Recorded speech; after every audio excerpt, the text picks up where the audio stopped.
bertemu lagi di channel Bebas Berekspresi. Kali ini kita akan membahas soal ulangan akhir semester 2 untuk muatan Bahasa Indonesia kelas 5 SD.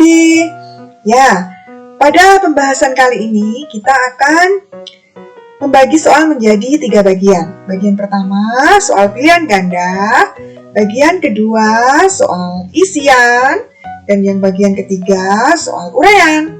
Oke, langsung saja kita ke bagian pertama ya, soal pilihan ganda. Soal nomor 1. Informasi yang disajikan dalam teks non-fiksi berupa titik-titik. A. Hayalan, B. Imajinasi, C. Kenyataan, D. Harapan. Ya, jawabannya adalah C. Kenyataan. Non-fiksi itu adalah cerita yang nyata. Soal nomor 2. Untuk memudahkan saat menguraikan informasi pada teks non-fiksi, kita dapat memetakan informasi teks non-fiksi menggunakan titik-titik. A. Ingatan, B. Paragraf, C. Ringkasan, D. Peta pikiran. Ya, jawabannya adalah peta pikiran. Bacalah teks berikut untuk menjawab soal nomor 3 dan nomor 4. Ya, kita akan baca terlebih dahulu ya. Ozon adalah senyawa yang terdiri dari 3 atom oksigen yang terjadi secara alami dalam jumlah kecil. Ozon terletak di lapisan stratosfer kira-kira 7-25 mil di atas permukaan bumi. Lapisan ozon bertindak seperti tabir surya. Ozon melindungi planet ini dari radiasi ultraviolet yang berbahaya bagi makhluk hidup. Ultraviolet dapat mengakibatkan kanker kulit, katarak, menurunkan sistem kekebalan tubuh, dan juga merusak tanaman. Penipisan lapisan ozon dapat disebabkan oleh meningkatnya polusi dari emisi kendaraan, pembakaran hutan, dan limbah asap pabrik industri. Soal nomor 3. Kata kunci yang tepat pada teks di atas adalah titik-titik.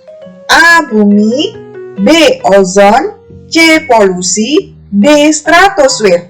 Ya, kata kuncinya adalah ozon, B. Ozon. Soal nomor 4. Pokok pikiran pada teks di atas adalah titik-titik. A. Ozon adalah senyawa yang terdiri dari 3 atom oksigen. B. Ozon terletak di lapisan stratosfer. C. Lapisan ozon berfungsi untuk melindungi permukaan bumi. D. Penipisan lapisan ozon disebabkan oleh meningkatnya polusi. Ya, jawabannya adalah A. Ozon adalah senyawa yang terdiri dari 3 atom oksigen. Bacalah teks berikut untuk menjawab soal nomor 5 sampai nomor 7.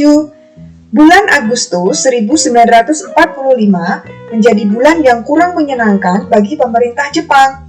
Pada bulan tersebut, posisi Jepang sudah sangat terdesak oleh pasukan sekutu dalam perang. Tepatnya pada tanggal 6 dan 9 Agustus 1945, pasukan sekutu berhasil menghancurkan 2 kota besar Jepang, yaitu Hiroshima dan Nagasaki. Kondisi Jepang yang semakin buruk tersebut membuat pemerintah Jepang yang berkuasa di Indonesia membentuk organisasi-organisasi. Salah satunya yaitu PPKI atau Panitia Persiapan Kemerdekaan Indonesia. Dalam bahasa Jepang, PPKI disebut Dokiritsu Chumbi Winkai. PPKI diketuai oleh Insinyur Soekarno dengan didampingi oleh Muhammad Hatta sebagai wakilnya. Soal nomor 5. Ide pokok paragraf pertama teks tersebut adalah titik-titik. A. Bulan Agustus 1945 merupakan bulan yang kurang menyenangkan bagi pemerintah Jepang. B. Pembentukan PPKI karena kondisi Jepang yang semakin terdesak perang. C. Pemboman kota Hiroshima dan Nagasaki. D. Kekalahan Jepang melawan sekutu. Ya, jawabannya adalah A. Bulan Agustus 1945 merupakan bulan yang kurang menyenangkan bagi pemerintah Jepang. A. Soal nomor 6. Kalimat Kalimat tanya yang sesuai dengan isi teks tersebut yaitu titik-titik. A. Siapa nama tokoh yang melakukan pemboman di kota Hiroshima? B. Bagaimana cara Insinyur Soekarno memimpin PPKI? C. Mengapa pemerintah Jepang membentuk PPKI? D. Apa saja tugas PPKI? Ya, yang paling tepat yang ada di jawabannya di dalam bacaan yaitu C. Mengapa pemerintah Jepang membentuk PPKI? Selanjutnya soal nomor 7. Tepatnya tanggal 6 dan 9 Agustus 1945, pasukan sekutu berhasil menghancurkan dua kota besar di Jepang, yaitu Hiroshima dan Nagasaki. Informasi yang digarisbawahi, yang ada garis bawah ini, pada kalimat di atas merupakan jawaban dari kata tanya. Ya, kalau ada pertanyaan waktu dan tanggal, berarti kata tanyanya menggunakan A. Siapa? B. Kapan? C. Mengapa? D. Bagaimana? Ya, untuk menanyakan waktu, menggunakan kata kapan. Jawabannya adalah B. Kapan.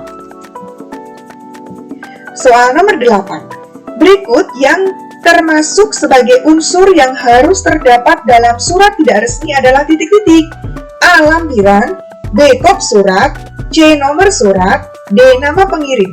Ya, untuk surat tidak resmi, nama pengirim itu harus tercantum. Kalau untuk lampiran, kop surat, nomor surat itu wajib di surat resmi. Kalau surat tidak resmi, tidak perlu mencantumkan.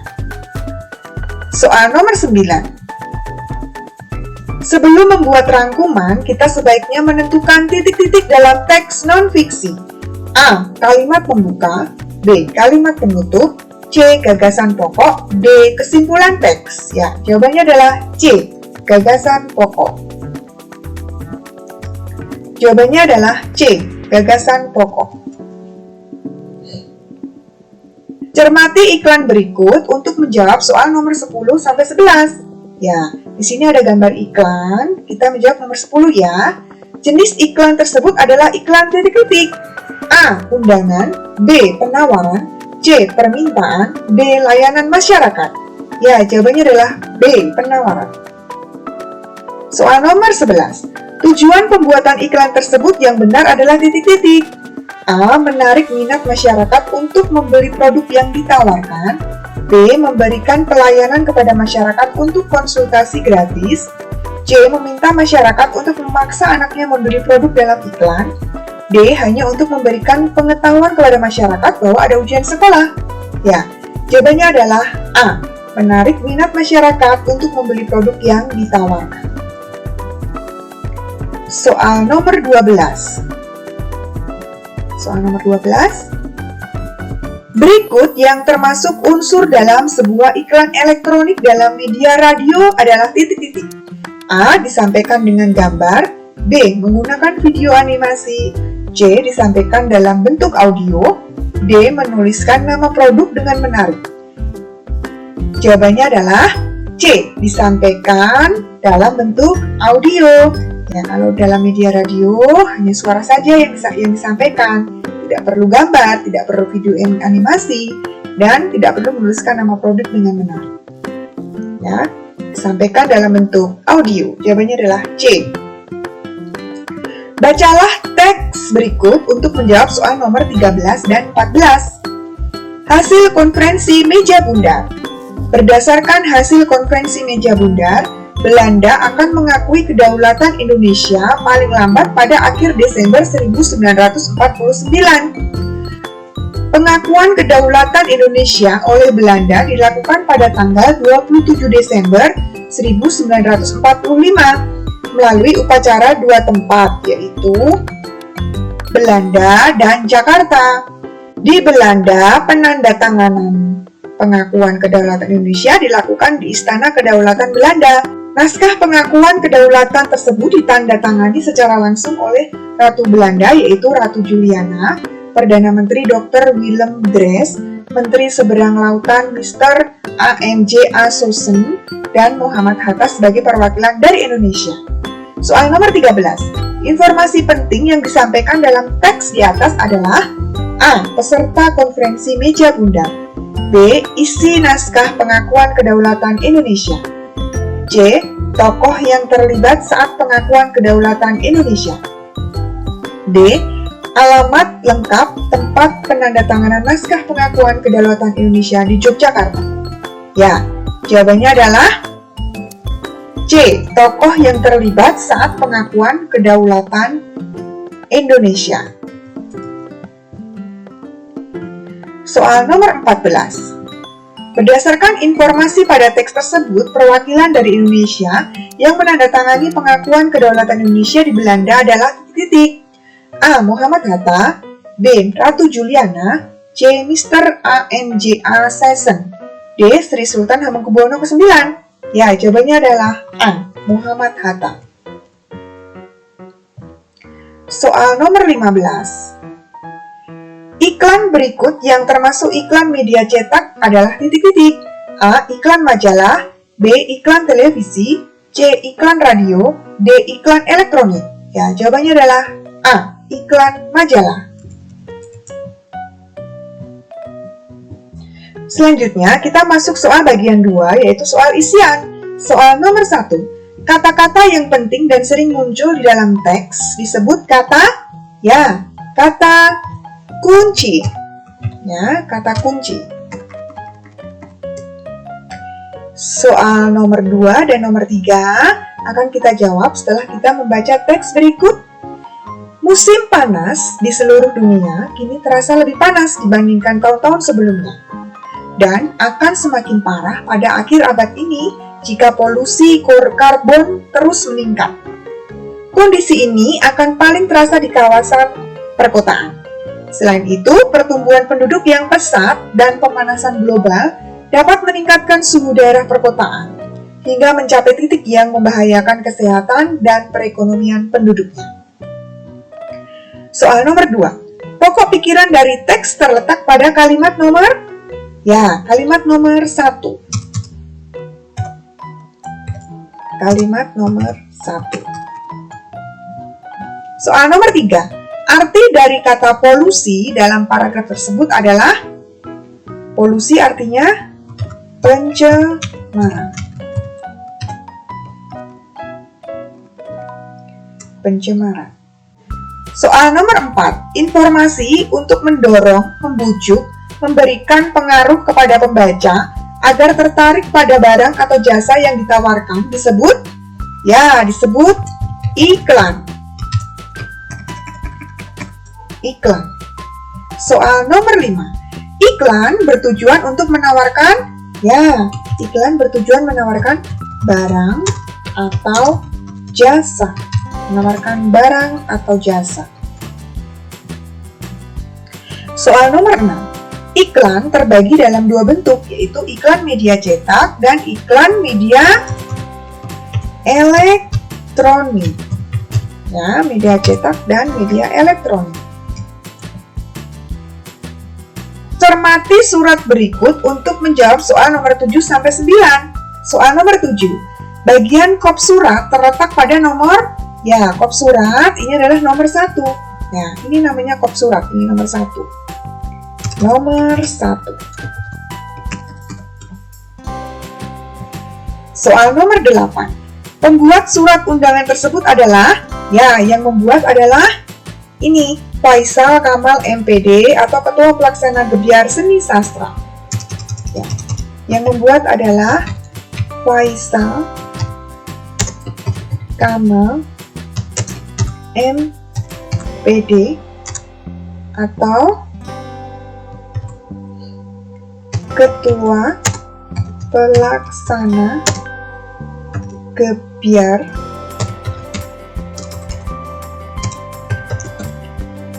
Seni Sastra. Ya, jawabannya pembuat surat undangan itu adalah Faisal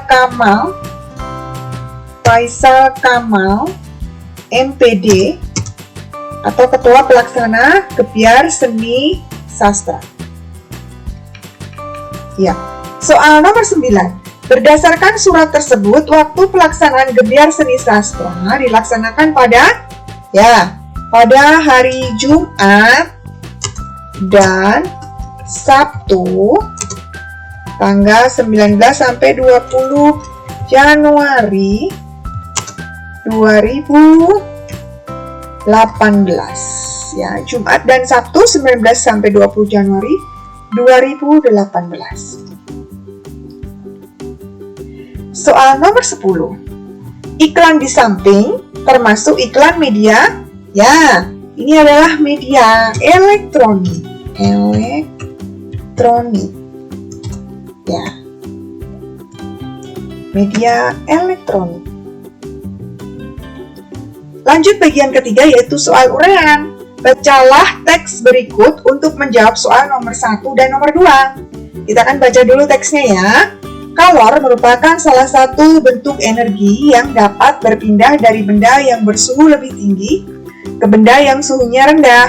Perpindahan kalor dapat terjadi karena adanya perbedaan suhu dalam benda. Kalor dapat menaikkan atau menurunkan suhu. Semakin besar kenaikan suhu, maka kalor yang diterima oleh benda semakin besar. Sebaliknya, jika semakin kecil kenaikan suhu, maka kalor yang akan diterima akan semakin sedikit. Soal nomor 1. Apa yang dimaksud dengan kalor? Ya, kita cari jawabannya di bacaan. Kalor merupakan, ya, bagian ini jawabannya. Ya, ini jawaban nomor 1. Kalor merupakan salah satu bentuk energi yang dapat berpindah dari benda yang bersuhu lebih tinggi ke benda yang suhunya rendah. Jawaban nomor 1 yang Bu Guru tandai warna kuning ya. Soal nomor 2. Bagaimana cara perpindahan kalor dapat terjadi? Ya, jawabannya ada di bacaan juga. Ya, di sini jawabannya. Bu Guru akan kasih warna biru. Perpindahan kalor dapat terjadi karena adanya perbedaan suhu dalam benda. Soal nomor 3. Jelaskan perbedaan antara surat undangan resmi dan surat undangan tidak resmi. Ya, surat undangan resmi itu harus tercantum kop surat, nomor surat, dan lampiran. Ya, lampiran.